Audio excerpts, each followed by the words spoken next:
Alright,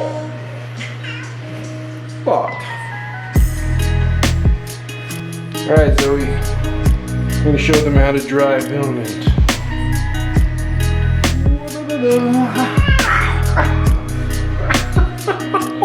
Hey guys, Wayne Stevenson here and Zoe, the cat, and we're going to show you guys how you can use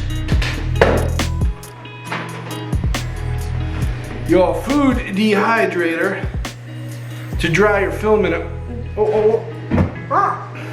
What's up everybody, it's Wayne Stevenson here. I'm going to show you guys how to use a food dehydrator just like this one to dry your filament out. And you don't have to modify it. You don't have to snip anything. Use it as is. I'm going to show you how right now. No, that's right. You don't have to modify it. So I'm not going to get into why you might need to throw your filament into a dehydrator. It's kind of a controversial topic.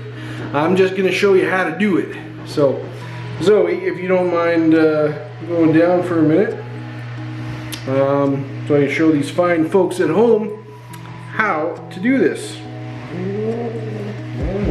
There you go. So, step one, you're gonna need your food dehydrator.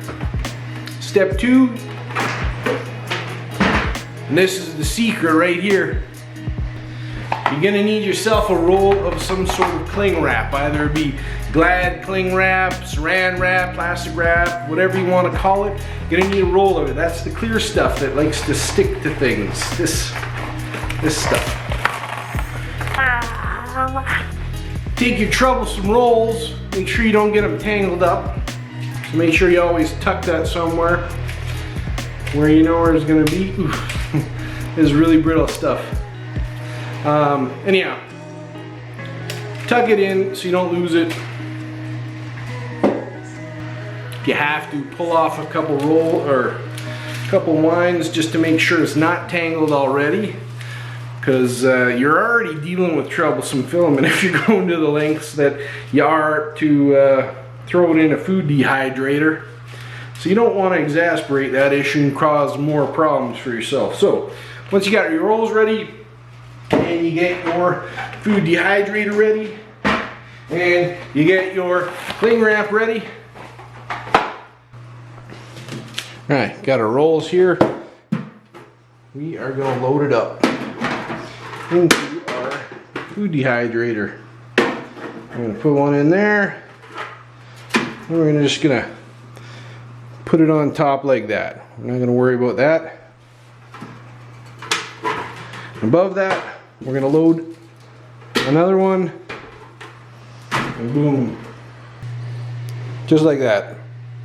Now you can put more in if you want. It's not an issue. And here's where the cling wrap comes in.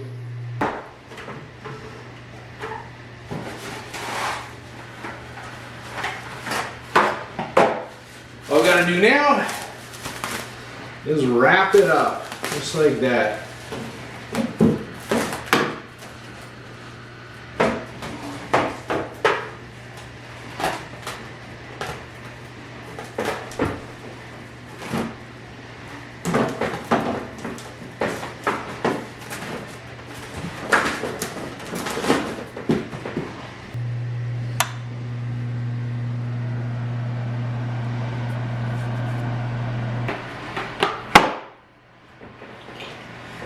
There you have it, guys. This is my solution to a 3D printer filament dryer. Now, it does waste a little bit of plastic each time you use it, so use it sparingly, but something tells me you're into 3D printing, so you're not too worried about a little bit of plastic waste. Thanks for watching the video, guys. If you enjoyed it, please give me a big thumbs up and share this video with your friends that are into 3D printing if they haven't invested in a 3D printer filament dryer, because you aren't going to need one. Anyhow, again, if you enjoyed this video, give it a thumbs up, share it, and don't forget to subscribe because I got a lot of cool videos on 3D printing you guys are going to like. Thanks for watching. Take care.